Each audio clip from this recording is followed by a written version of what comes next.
네, 오늘은 부활의 예수님, 회복의 하나님이라는 제목으로 하나님 말씀을 선포하도록 하겠습니다. 십자가에 달려 죽으신 예수님은 3일 만에 부활 승리하셨습니다. 기독교 신앙은 전적으로 그리스도의 부활 사건에 근거합니다. 우리가 하나님의 구속 사역의 구도를 잘 이해할 필요가 있습니다. 예수님의 모든 총체적인 사역을 구속 사역이라고 부릅니다. Redemptive work, 구속 사역이다. 이 예수님의 구속 사역은 크게 세 부분으로 나눌 수 있어요. 예수님께서 이 하늘 보좌를 버리고 이 땅 가운데 오신 성육신 사건, 또 우리의 모든 죄를 짊어지시고 죽으신 십자가 사건, 그리고 사망 권세를 깨시고 이기신, 다시 살아나신 이 부활 사건입니다. 다시 말해 성탄절이 예수님의 이 구속 사역을 시작하신 날이라고 한다면 십자가 사건은 구속 사역의 절정이고 부활 사건은 구속 사역의 완성입니다. 자, 종합하자면 우리 성도에게 부활이 없으면 아무것도 없는 거예요. 기독교도 없고 믿음도 성립할 수 없고 또한 어떠한 소망도 존재할 수 없습니다. 그래서 신학자 밤 뷰렌은 이렇게 말했어요. 부활 이전에는 엄밀한 의미에서 크리스천이 없었다. 사도 바울의 말과 같이 만약 예수님이 아직 무덤에 계시다라고 한다면 우리가 믿고 고백하는 모든 것이 다 헛것입니다. 하지만 분명한 사실이 무엇입니까? 우리 주님은 죽어 있는 분이 아니라 부활하셔서 지금도 살아서 역사하고 계시는 분이십니다. 우리와 함께 하시면서 구원을 선물로 주시고 우리의 삶에 생명과 소망과 능력을 끊임없이 부어주고 계세요. 바라는 것은 여러분의 심령마다 부활하신 주님이 주시는 풍성한 생명력으로 넘쳐날 수 있기를 축복합니다. 우리는 지난 한 주간 동안 이사야 선지자의 메시지를 통해서 회복의 하나님에 대해서 깊이 상고했습니다. 새벽기도 안 나오신 분들은 깊이 상고했는지 뭘 했는지 양심에 찔리시는 분들 상고했어요. 이 예언의 말씀을 통해서 하나님께서 이스라엘의 회복에 얼마나 깊은 관심을 가지고 계시는지도 우리가 깊이 알 수 있었습니다. 마찬가지로 하나님은 당신의 자녀들인 저와 여러분의 회복에도 깊은 관심을 가지고 계십니다. 하나님은 우리가 회복된 자가 돼서 당신의 영광을 선포하고 추구하는 인생으로 세워지는 것에 매우 강한 열정을 가지고 계십니다. 아주 강렬한 열정과 능력으로 우리를 구원하시고 우리를 회복시키시고 우리를 통해서 당신의 영광을 드러내세요. 이스라엘 백성들의 출애굽 여정에서도 우리 지지난주 살펴본 것처럼 하나님은 당신의 백성을 품에 끌어안으시사 쉼없이 홍해를 건너시고 광야를 통과하신 것입니다. 이 엄청난 하나님의 눈썹을 휘날리면서 우리를 끌어안으신 그 구속의 역사, 그리고 앞으로도 그렇게 하실 놀라운 구속의 역사에 대해서 이렇게 말해요. 이사야 9장 7절에 보니까 그 정사와 평강의 더함이 무궁하며 또 다윗의 왕좌와 그의 나라에 군림하여 그 나라를 굳게 세우고 지금 이후로 영원히 정의와 공의로 그것을 보존하실 것이라. 우리 만군의부터 같이 읽어요. 시작. 만군의 여호와의 열심히 이를 이루시리라. 아멘. 주님의 그 열심, 그죠? 주님의 그 열정, 그것이 우리의 구원을 완성할 것이라는 것입니다. 자, 오늘 우리가 읽은 이 본문에서도 구구절절 이 하나님의 마음이 시적인 언어로 표현이 되어 있습니다. 예루살렘은 이방에 짓밟혀서 황폐한 땅이 됐고 이스라엘은 버림받은 자의 모습이었어요. 그들 스스로도 자기들을 일컬어서 우리는 버림받았다라고 고백하면서 인식을 했습니다. 여러분, 버림받은 느낌만큼 더 큰 아픔은 없는 거예요. 누군가로부터 유린되었다, 그죠? 유기되었다, 버림받았다, 큰 아픔이죠. 어떤 분들은 이 작금의 조국 상황을 바라보면서 마치 버림받은 것 같은 그런 느낌이다라고 생각할 수 있습니다. 한 민족 안에서 서로를 향한 분노가 가득하고 각계각층, 그죠? 모든 세대, 남녀, 지역 분열하고 싸우고 죽이고 나만이 옳고 당신들은 악마이고 이런 사상이 가득한 거예요. 또 어떤 분들은 저 북한 땅을 바라보면서 마치 저 북에 있는 많은 사람들이 버림받은 것 같구나. 여러분, 평양이 어떤 땅입니까? 한때는 동양의 예루살렘으로 불리면서 1907년 우리가 잘 아는 것처럼 하늘을 가르고 하늘에 불이 임함으로 말미암아 엄청난 대부흥이 일어났던 그런 땅 아니에요. 하지만 지금은 마치 버림받은 것 같은 땅, 황무한 땅, 소망이 부재한 땅이 됐습니다. 저 북한에 있는 수많은 사람들은 마치 부모를 잃은 고아와 같이 온 세계로 무슨 앵벌이처럼 떠돌아다니면서 돈 벌어 온다고 유린되고 있잖아요. 떠돌아다니고 있습니다.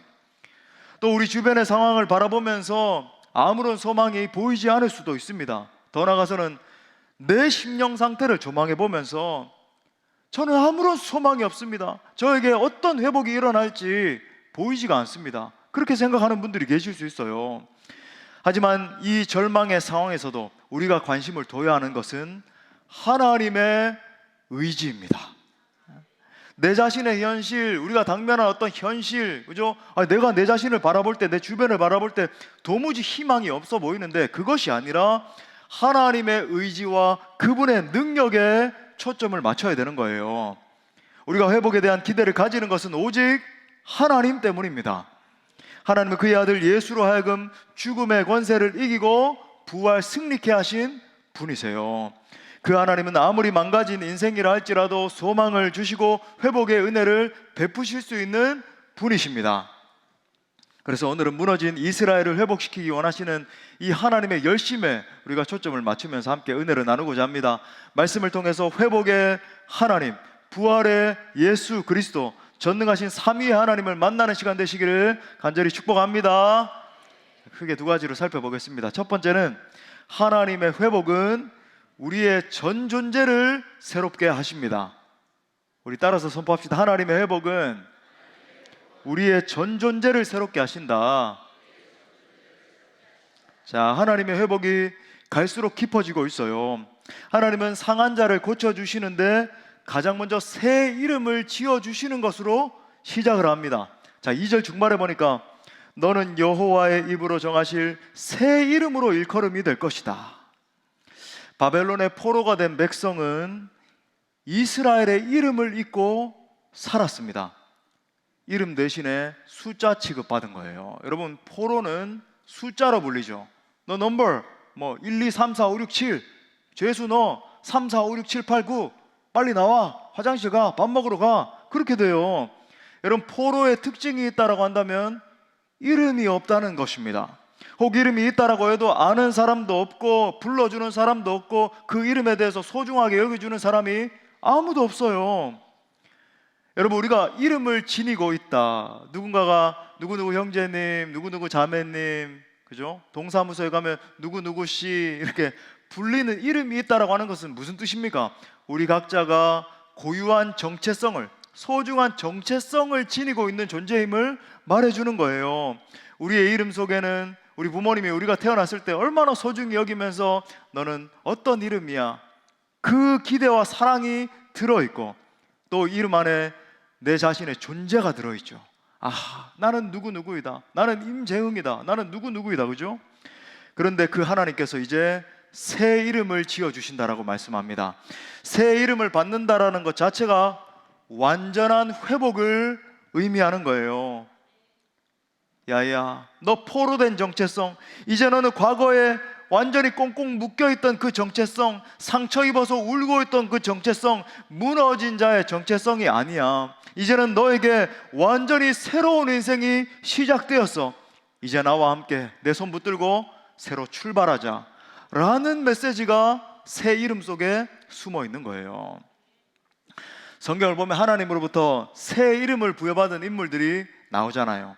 아브라함이 아브라함이 되었고, 사레가 사라가 되었고, 야곱이 맞아요, 오늘 지금 불리고 있는 이 이스라엘, 그죠? 족장 시대의 이스라엘이 됐고, 이게 나중에 백성들의 이름이 됐잖아요.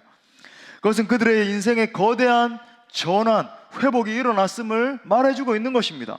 자, 완전히 무너졌던 이스라엘이 어떠한 정체성으로 회복되는지를 여러분 들어보세요. 4절에 보니까 다시는 너를 버림받은 자라 부르지 아니하며 다시는 내 땅을 황무지라 부르지 아니하고 오직 너를 헵시바라 하며 내 땅을 뷸라라 하리니 이는 여호와께서 너를 기뻐하실 것이며 내 땅이 결혼한 것처럼 될 것임이라. 전에는 포로요 비참한 자였고 상한 자였지, 했지만 이제는 뭐라 그래요? 헵시바라 그럽니다. 무슨 뜻인가? 너는 기쁨의 존재라는 거예요. 내가 너를 바라볼 때 기쁨을 이기지 못한다. 기쁨의 존재이다. 또 전에는 버림받은 자, 유기된 자, 완전히 상처투성이인 자였지만 이제는 너는 뷸라라는 것입니다. 무슨 뜻입니까? 너는 결혼한 여자라는 거예요. 소중히 여김을 받는 여자라는 것입니다. 이 헵시바와 뷸라라고 하는 것은 하나님과 이스라엘의 관계를 신랑과 신부로 비유한 것입니다. 이처럼 하나님은 이스라엘 백성을 당신과의 특별한 관계로 초대해 주세요. 새로운 이름을 지어주신 다음에 아주 소중한 신부로 받아들이시는 것입니다. 자, 5절에서 이렇게 말하죠. 마치 청년이 처녀와 결혼한 같이 내 아들들이 너를 취하겠고 신랑이 신부를 기뻐함 같이 내 하나님이 너를 기뻐하시리라. 아멘. 한번 생각해 보십시오. 포로 생활 가운데서 고아처럼 살던 사람에게 정말 상상할 수도 없는 일이 일어난 것입니다. 하나님께서 당신과 우리 사이의 관계를 신랑과 신부의 관계로 비유한다는 것은 회복 이상의 의미가 있는 거예요. 하나님은 우리를 치유하시는 분이십니다. 그런데 여러분, 그 하나님의 치유는 우리가 생각하는 것보다 훨씬 더 깊은 곳에서 일어나는 치유라고 하는 거죠. 근원을 건드리시는 치유인 거예요. 내 모든 과거를 완전히 새롭게 하시는 치유인 것입니다. 나의 모든 존재, 내 모든 아픔, 내 모든 무너졌던 꿈들을 완전히 새롭게 하시는 치유인 줄 믿습니다. 특별히 신랑이 신부를 기뻐함 같이 내 하나님이 너를 기뻐하시리라는 말씀은 버림받은 자의 모습과는 완전히 대조되는 모습 아닙니까? 깊은 사랑의 관계 안에서 기쁨을 나누고 있는 그 모습으로서 놀랍고 신비로운 회복을 의미하는 거예요. 이 말씀을 준비하면서 약 25년 전에 갔던 중국 연길에서 만났던 북한의 꽃제비 아이들이 생각이 났습니다. 저 연길 지역에 가니까 8월 말이나 9월 초쯤 됐는데도 굉장히 춥더라고요. 추운 바람이 부는데 오랫동안 씻지 못해서 막 새카맣게 된 아이 몇 명이 우리 일행을 보자마자 $1, 그죠? 1달러만 주세요, 1,000원만 주세요 하면서 막 쫓아서 고사리 손을 내밀었습니다. 이 아이들이 얼마나 그죠, 못 먹고 못 씻었는지 깡말라 있고 그죠, 얼마나 냄새가 나고 그랬어요. 근데 어떤 일행이 이제 그렇게 하지 말라 그러는데 제가 살짝 $1씩 주면서 이건 이 아이들에게 처음이자 마지막 기회가 될 수 있겠구나 생각이 들어서 예수님에 대해서 제가 살짝 나눠줬습니다. 제가 이렇게 했어요. 내가 $1 줄 테니까 내 얘기 잠시만 들어줘야 돼. 한 10분만 들어줘야 돼. 알겠지? 그러니까 알겠다는 거예요. 그래서 제가 예수님의 이 십자가와 부활 복음에 대해서 그 예수님 반드시 다시 오실 것이고 예수님이 너를 붙들면 너는 행복한 삶으로 변화될 것이고 너의 인생을 인도해 줄 거야, 예수님에 대해서 전했습니다. 그런데 그 아이들과 대화를 하고 다시 호텔에 돌아와서 잠을 청하려고 하는데 잠이 오질 않는 거예요. 그 아이들의 간절한 모습, 애절한 모습이 생각이 나면서 깊은 연민의 마음이 느껴졌습니다. 하나님, 저 아이들은 분명히 우리의 동족이고 후손인데 이러한 비참한 상태에 있다니요. 하나님, 속히 이 민족을 신원하소서, 불쌍히 여겨 주옵소서라는 기도가 흘러나왔습니다. 여러분, 이 아이들에게 과연 희망이 있을까요? 또 우리 공동체가 만나고 있는 저 북인도 등의 선교지에 있는 아이들이 생각이 났습니다. 온갖 저주와 아픔과 고통 가운데 살고 있던 그 불쌍한 영혼들이 생각이 났어요. 지난번 설교 중에 나눴던 딸 아이 이 자스프리아와 같이 원수가 주는 고통 속에서 울부짖고 있는 아이들이 생각이 났습니다. 여러분, 이 영혼들에게 과연 소망이 있을까요? 우리가 말씀을 통해서 볼 수 있는 기가 막힌 놀라운 사실이 무엇입니까? 하나님은 이 아이들을 향해서 너는 나의 신부야 라고 불러주신다는 거예요. 이처럼 상처받고 무너져 있고 속박되어 있는 영혼들을 바라보면서 세상 모든 사람들이 버리고 천덕꾸러기처럼 여리고 너의 인생은 가치 없는 인생이야 말하는 이 영혼들을 향해서 너는 내 사랑하는 헵시바야, 너는 내 사랑하는 뷸라야 라고 부르신다는 것입니다. 지금은 비록 종된 상태에 놓여서 울고 있기 때문에 이 회복의 메시지가 믿어지지 않을 수 있어요. 그 영혼들에게도, 그 비천한 아이들에게도 과연 회복이 일어날 수 있을까요? 믿어지지 않을 수 있습니다. 하지만 하나님은 반드시 그들을 회복시키셔서 당신의 거룩한 신부 삼으실 것이라는 말씀입니다. 여러분, 어떻게 이러한 놀라운 회복의 역사가 가능합니까? 바로 당신 자신이 대신해서 죽으셨기 때문입니다. 이처럼 상하고 속박된 신부, 그죠? 완전히 무너져서 아무런 소망도 없던 그 신부를 살려내기 위해서 존귀하시고 거룩하시고 영원히 영광만 받으셔야 되는 그 신랑 되신 분이 당신이 대신 십자가에 못 박히시고 온갖 수치를 당하셨기 때문이에요. 그리고 다시 부활하심으로 말미암아 이 놀라운 회복의 역사를 끝내셨기 때문입니다.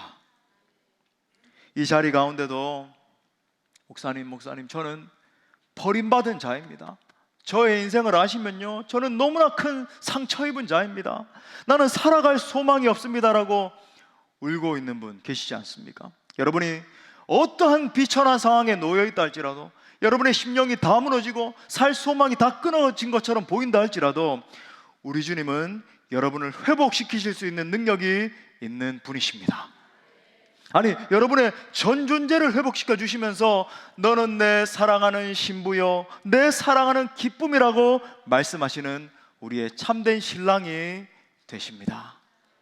사도 바울은 예수 그리스도 안에 계시된 하나님의 사랑에 대해서 이렇게 묘사하고 있어요. 로마서 8장 32절 우리 다 같이 읽을까요? 시작. 자기 아들을 아끼지 아니하시고 우리 모든 사람을 위하여 내주시니가 어찌 그 아들과 함께 모든 것을 우리에게 주시지 아니하겠느냐. 아멘. 신랑 되신 우리 주님은 비천한 우리를 신부로 사시기 위해서 자신의 모든 것을 내어 놓으셨습니다. 이처럼 하나님은 강렬한 구원 의지를 가지고 우리를 회복시키세요. 중요한 것은 그 놀라운 그리스도의 사랑에 대한 우리의 반응만 남은 것입니다. 여러분 기억하십시오. 절대 잊지 마세요. 우리에게 주어진 새 이름은 그리스도의 뷸라, 그리스도의 신부예요. 예수님은 자신의 생명을 주시면서 우리와 결혼하신 것입니다. 이제 그 누구도 나를 무너뜨리거나 죄의 종로로 타게 하거나 망하게 할 수 없는 거예요.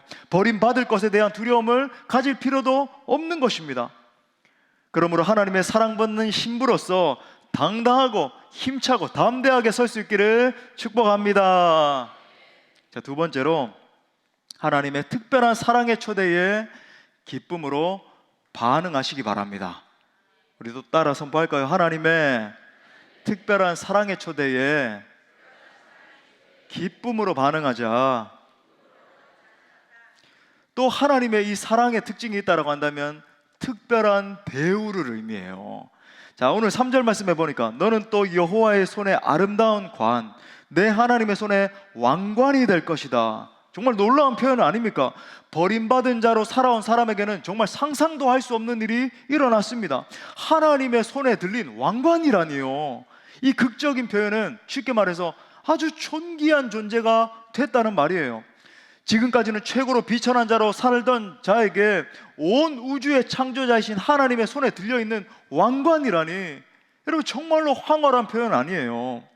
이처럼 하나님은 너는 나에게 특별한 존재야 라고 말씀하세요. 야야, 내 사랑하는 아들아, 딸아, 너는 나에게 특별한 존재야. You are special to me. 이렇게 말씀하세요. 성경은 우리에 대한 하나님의 특별한 사랑 이야기입니다. 그 특별한 사랑 이야기의 절정이 십자가 사건이죠. 자기의 아들을 아끼지 아니하시고 우리를 사랑하신 사건. 그 십자가에서 하나님은 우리에게 이렇게 말씀하시는 거예요. 너를 사랑하기 때문에 결국 내 아들을 갈보리 언덕에 매달기로 작정했단다. 내 아들을 포기할 수밖에 없을 만큼 너는 내게 너무나 특별한 존재란다. 십자가 사건을 경험한 사람은 하나님의 특별한 사랑을 경험했기 때문에 특별한 삶을 살게 되는 것입니다. 특별한 사랑의 경험이 우리를 다른 인생 살도록 만드는 거예요. 하나님 안에서 내가 얼마나 존귀한 존재인지를 경험하게 되면 내 안에 있는 모든 상처와 아픔이 사라지는 것입니다. 열등감, 억울한 마음, 억눌린 마음, 서러운 마음, 불안한 정서가 치유되는 거예요. 여러분, 우리를 향하신 하나님의 사랑은 특별한 사랑입니다. 하나님은 여러 사람 중에 하나로 나를 대하시지 않아요. 우리는 그렇게 생각하잖아요. 여러 사람들 바라보면서 그냥 사랑해. 아니요. 한 분 한 분 소중한 존재로, 그죠? 마치 이 세상에 하나님과 나와 단둘이 있는 것처럼 그렇게 사랑해 주세요. 하나님 안에서 존재가 바뀐 사람을 하나님이 어떻게 대하시는지 여러분 한번 들어보십시오. 이사야서 43장 1절에 보니까 야곱아, 그럼 여기에 내 이름을 넣어야 돼요. 야곱아, 너를 창조하신 여호와께서 지금 말씀하시느니라. 이스라엘아, 바뀐 이름으로 또 불러주잖아. 이스라엘아, 너를 지으신 이가 말씀하시느니라. 너는 두려워하지 말아라. 내가 너를 구속하였고 내가 너를 지명하여 불렀나니 너는 내 것이라. 내가 너를 지명하여 불렀나니 너는 내 것이라. 하나님이 우리를 이처럼 특별하게 대우하신다면 이제는 우리가 그 사랑에 반응할 차례입니다. 자, 그렇다면 우리는 어떻게 하나님의 이 놀라운 사랑에 반응할 수 있을까요? 우리 두 가지 적용점 붙들기를 원합니다. 자, 첫 번째는 우리도 하나님을 최고로 사랑해야 됩니다. 우리 따라 선포합시다. 우리도 하나님을 최고로 사랑해야 된다. 여러분, 신앙생활에 있어서 가장 중요한 것은 하나님의 그 사랑에 사로잡히는 것입니다. 이스라엘의 위기는 영적인 외도로부터 시작되었어요. 번영을 약속하는 바알을 자신의 남편인 양 숭배하면서 하나님을 떠났습니다. 하나님은 결단코 이스라엘을 버리지 않으셨지만, 끝까지 끌어안고 인도하셨지만, 이스라엘은 지속 반복적으로 하나님을 버리고 또 버리면서 영적으로 외도를 일삼았어요.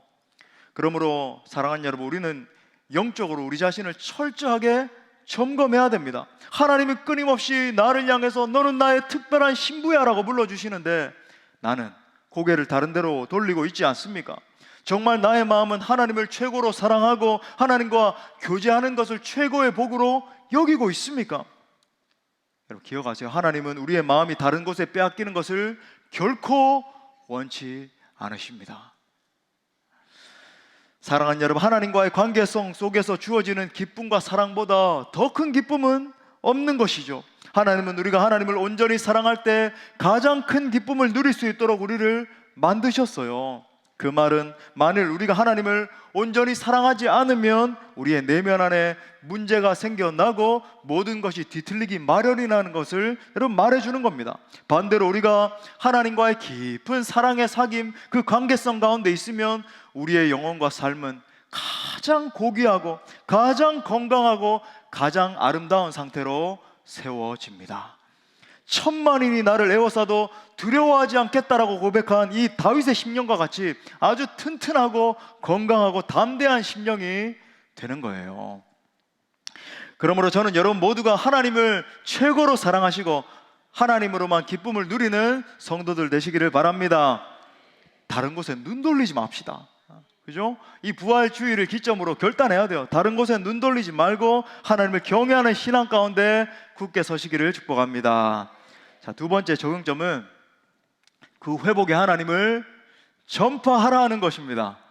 와, 그렇구나. 우리 또 선포합시다. 회복의 하나님을 전파하라. 예수 그리스도의 십자가 죽음과 부활 사건은 우리를 향하신 하나님의 특별한 사랑의 표현이죠. 누구든지 예수 그리스도의 십자가와 부활의 복음을 만나게 되면 구원을 얻고 영원한 생명을 누리게 되는 것입니다.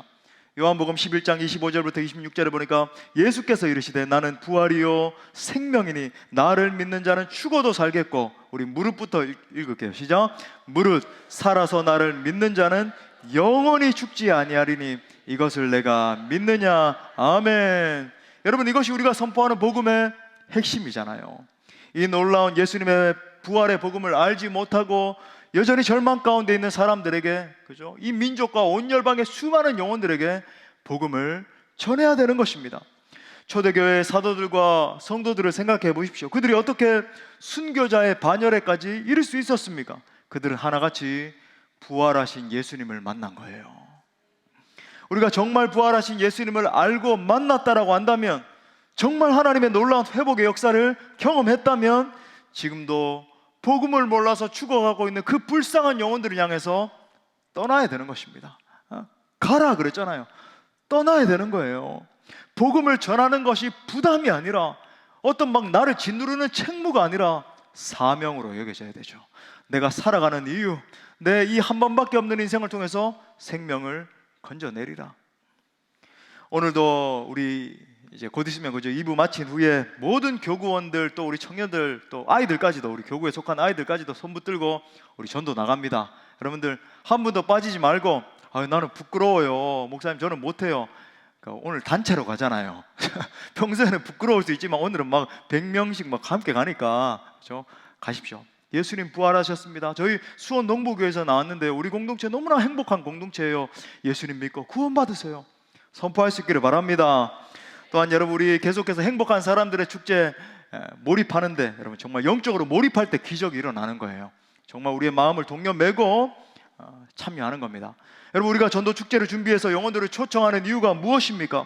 먼저 복음을 아는 자들로서 복음을 모르는 자들을 주님께 연결시키기 위함 아니에요. 내게 엄청난 사랑을 주셔서 나를 하나님과 연결되게 하신 그 은혜를 전하는 것 아닙니까? 반대로 만약 그들이 하나님과 영원토록 연결되지 않는다라고 한다면 어떤 일이 벌어질까요? 오직 복음만이 그들을 살릴 수 있는 유일한 길이라는 것을 안다면 우리가 가만히 있을 수 없는 것입니다. 간절히 바라는 것은 여러분의 심령 속에서부터 부활하신 주님을 전하고자 하는 강한 열망이 터져날 수 있기를 바랍니다. 하나님 우리를 구속하시기 위해서 열정을 다하시는 분이시잖아요. 그 하나님의 열정이 임할 때 열정이 터져나올 수밖에 없는 거죠. 그래서 생명을 던져 복음을 전했던 믿음의 선배들처럼 여러분도 신실한 부활의 증인들 되시기를 축복합니다. 말씀 마무리하겠습니다. 우리는 이번 한 주 동안 이 놀라운 사랑의 하나님, 회복의 하나님, 치유의 하나님에 대해서 깊이 상고했습니다. 혹시 사정이 있어서 말씀 못 드린 분들이 있다면 우리 영상을 통해서라도 여러분 은혜 받으시고, 우리가 하나님의 사랑 안에서 최고의 기쁨을 누릴 때 하나님은 우리를 더 깊은 회복의 자리로 이끄실 거예요. 너는 내 손에 왕관이야 말씀하시면서 그 하나님의 음성에 귀를 기울이고 그 사랑에 반응할 때 우리는 더 깊은 치유를 경험하게 될 것입니다. 그러므로 사랑하는 여러분, 하나님이 여러분을 사랑하셔서 당신의 하나밖에 없는 아들을 내어주셨다는 것을 믿을 수 있기를 바랍니다. 십자가와 부활의 복음으로 우리를 살게 하신 거예요. 이 놀라운 복음이 여러분의 심령과 여러분의 전 존재와 여러분의 전 인생을 변화시키는 복음 될 수 있기를 간절히 바랍니다. 또한 일평생 동안 이 놀라운 복음의 증인으로 사시기를 바라요. 아무쪼록 이 놀라운 회복의 복음을 날마다 강하게 붙드시고 일평생 그 사랑 안에 사는 모든 존귀한 그리스도의 신부들 다 되시기를 간절히 축원합니다. 우리 말씀을 주신 하나님께 영광의 박수 올려드리겠습니다. 나같이 일어나셔서 함께 찬양하고 기도합시다.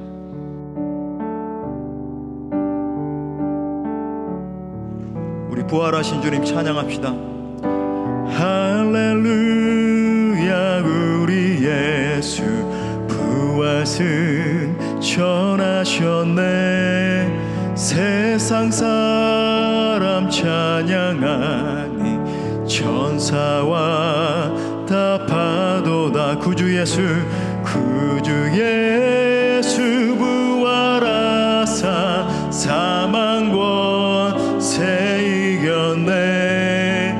구주 예수 부활하사 사망 권세 이겨. 할렐루야 할렐루야, 우리 예수 왕의 왕이 되시고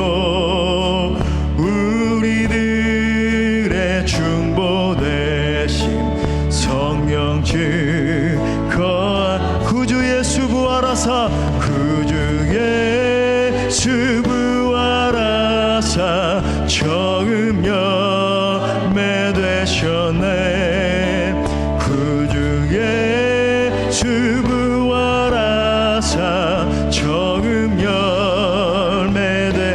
할렐루야, 우리 예수 할렐루야, 우리 예수 흠과 띠가 없도다. 무덤 속에 있는 죄인 주가 일으키. 구주 예수 부활하셨어요.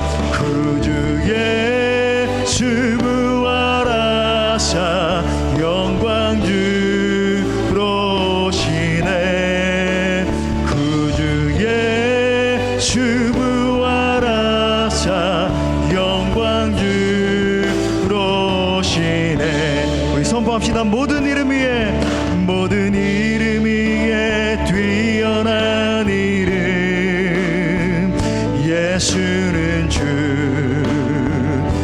예수는 부활하신 주님 앞에 모든 무릎 꿇고 모든 무릎 꿇고 경배를 드리세. 예수는 만유의 예수는 주님, 예수는 주, 예수는 주. 온천하 만물, 온천하 만물을 얼어 그 보좌, 그 보좌 영광을 돌리세. 예수, 예수, 예수는 주. 우리 다시 한번 모든 이름 위에, 모든 이름 위에 뛰어난 그분이 누구십니까? 예수는 주, 예수는 주. 우리의 마음에 무릎을 꿇고 모든 무릎 꿇고 경배를 드리세. 예, 우리 부활 승리하신 주님 앞에 두 손 높이 들고 예수는 주네, 예수는 주,